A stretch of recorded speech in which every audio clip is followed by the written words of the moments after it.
Hi, this is Rabbi Brenner Glickman of Temple Emanu-El in Sarasota.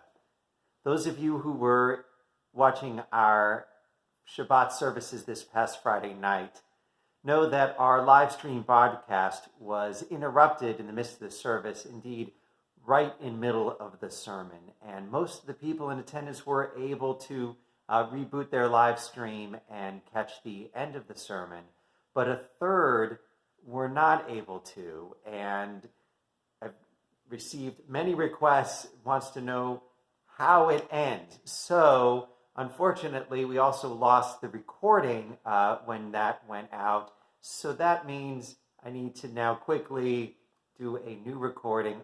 The whole sermon, I'm going to do it right from the beginning to the end. So if you already heard the first half, you can just zoom forward a little bit.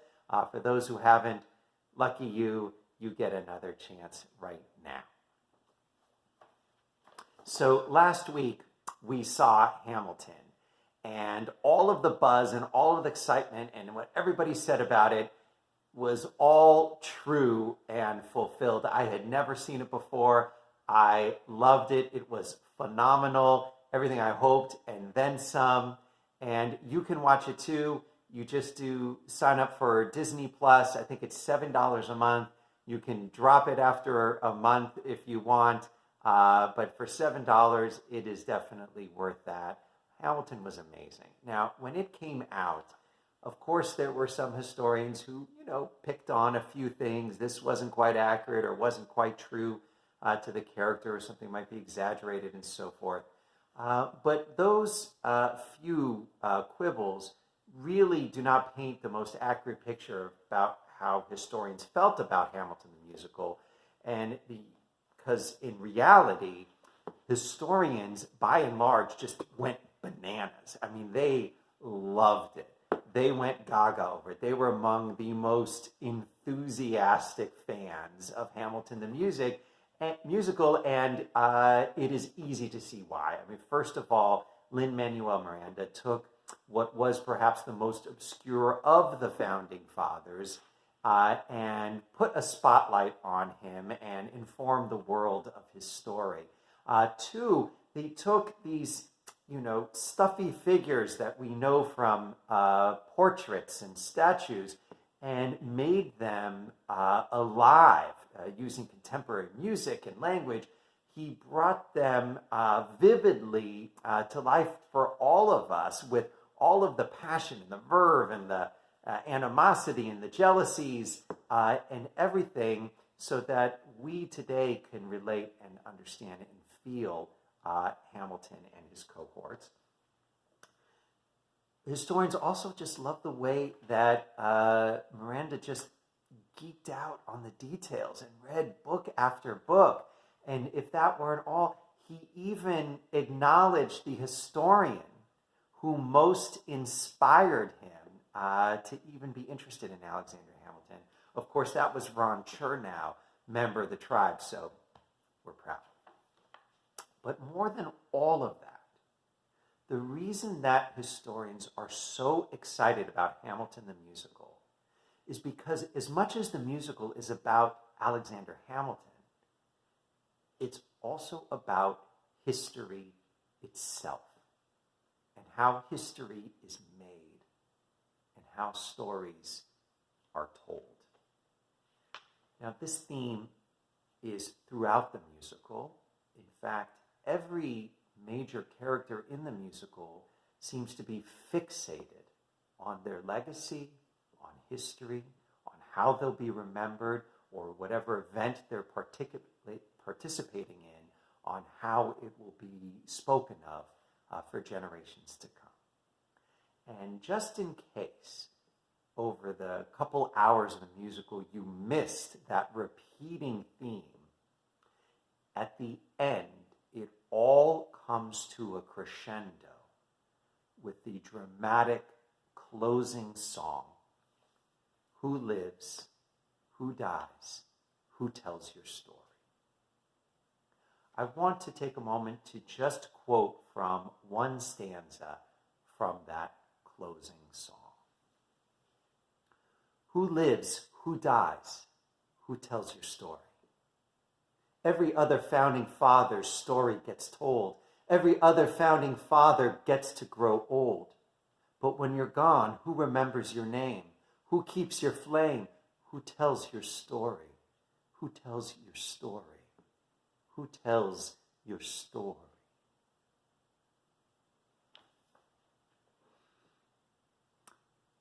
That theme is one that resonates in every person, because all of us, at some point, in some quiet moment, have stopped and reflected. How will I be remembered? Who will remember me? Who will tell my story? Our Torah portion from this past Shabbat is also fixated on this theme. From beginning to end, our Torah portion is about remembering, telling our story, making history that lasts. The beginning of the Torah portion, I should tell you, it's Pinchas, which comes from the book of Numbers, toward the end of book of Numbers. In the beginning of our Torah portion, we have a census where the numbers are taken of all the arms bearing or men of war age, I should say, in Israel. But the census is just a little bit, but what then happens, there is a record of the names of the heads of all of the tribes and the heads of all of the clans within the tribes. A lengthy list of dozens and dozens and dozens of names. That's how history is made. That's how people are remembered. Their names are written down. And these names in our Torah portion, written down thousands of years ago, and then written again each time we create a new Torah scroll, each generation perpetuating those names, those lives. So they're still being spoken of today. That's the first half of our Torah portion. The second half of our Torah portion tells the famous story of the 5 brave women, the daughters of Zelophehad, who stood up, came forward before Moses to make their claim, to state their case, and petition that these 5 women receive as an inheritance the property assigned to their father. Their father Zelophehad had died without any sons, only these 5 daughters. And the laws of inheritance said that it had to be left to sons, not to daughters. But they said to Moses, our father had no sons. So under these current laws, the land is going to go to his brothers and then their children. And their names will get preserved, but our father's name, Zelophehad, will not remain on that property, and he will be forgotten. Moses was taken by their sentiment, and though he was stumped by what to do. So Moses asked God, and God decrees. The daughters of Zelophehad speak justly, their case is valid. Not only should they receive the inheritance, but from now on, the law is to be that if a man dies without male heirs, that the daughters will receive the property.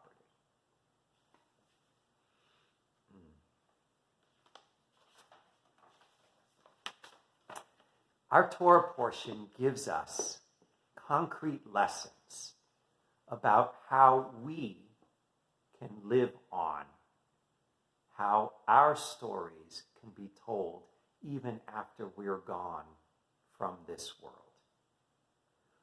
One way is through our children, like the daughters of Zelophehad. They carry on their father's name, their father's memory, so too do our children or grandchildren carry on our memory. Number two, the Torah tells us that we are remembered by our deeds. What we accomplish, the things we affect in this world, live beyond us. Even when we're gone, we have an imprint and an impact on what happens here on earth. And three, that we live on by being part of something bigger. Now for us, that means being part of the people Israel. We have this sacred mission to carry on the Torah so that it lives eternally. The law, the teachings, God's ways. As Jews, we are part of this much bigger enterprise. And though our spans might be just a short while on this earth, our efforts toward that end make us part of something that lasts so far 3,000 years, something that will last for all eternity. And I have to tell you, it makes me very glad to be Jewish. I mean, obviously, I'm glad to be Jewish. I love being Jewish for 1,000 reasons, which you've probably heard. Well, here's one more. I'm glad to be Jewish because I find it so meaningful to be part of something much bigger than me. In fact, when I think of people who aren't Jewish, I pity them. I feel bad for people who aren't Jewish. It's not like I'm gloating, like, oh, we've got the best religion, which we do, but it's that, like, I feel bad for people who aren't Jewish because your life is so small. Like, if you're not part of something bigger, then, what your happiness, well, sometimes you're happy and sometimes you're not, or you could live a long life or a short life. But if you're part of something bigger, then those things become lesser important and you feel a much greater sense of purpose and meaning. And when you start on those quiet moments thinking about, will I be remembered? Well, yes, because I'm part of the people Israel, and Am Yisrael Chai. The people of Israel lives. Back to Hamilton now. Now, in Hamilton the musical, the villain is Aaron Burr, and the story is about the rivalry and the dynamic between Alexander Hamilton and Aaron Burr. Now, Burr is the villain because he cares only about himself, his own advancement. He has no principles, no stances, no passions, no causes. Now, Hamilton, of course, was ambitious, no doubt about it. But he was also passionate about causes. He was passionate about independence and the rebellion and wanted to die for his country. He was passionate about the Constitution, and it was him, more than anyone else, who was responsible for convincing all of the states to ratify this Constitution. We have a Constitution, thanks to Alexander Hamilton. And he was also passionate about establishing this country with economic stability so that this experiment in representative democracy would last and prosper. Hamilton is eternal for all the reasons that our Torah shows us how to be eternal. He was eternal to his family. His wife, Eliza, lived another 50 years after he died, and she spent that time telling his story, getting the word out so that people would remember her husband. And Hamilton is alive still because of his deeds, because of America. He wanted us to be strong economically, and he made us so. And we have been an economic powerhouse for 250 years. Thank you, Alexander Hamilton. And finally, he is alive today because he was part of something bigger. He attached himself to the Constitution, and the Constitution lives on. It is the oldest Constitution in the world, and it girds us as the most stable and strong democracy in the world.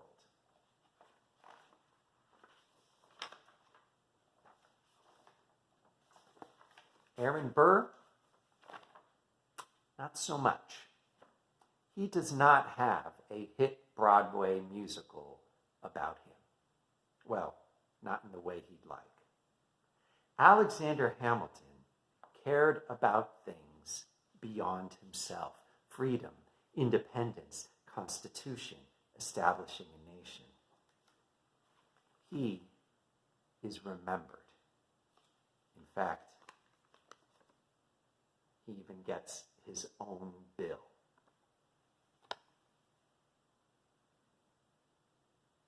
That's living on. Thank you. I hope you enjoyed the sermon. Those who saw the first, I hope the second part was everything you had hoped. We hope to see you again at services again this coming Friday night at 7:15. Bye-bye.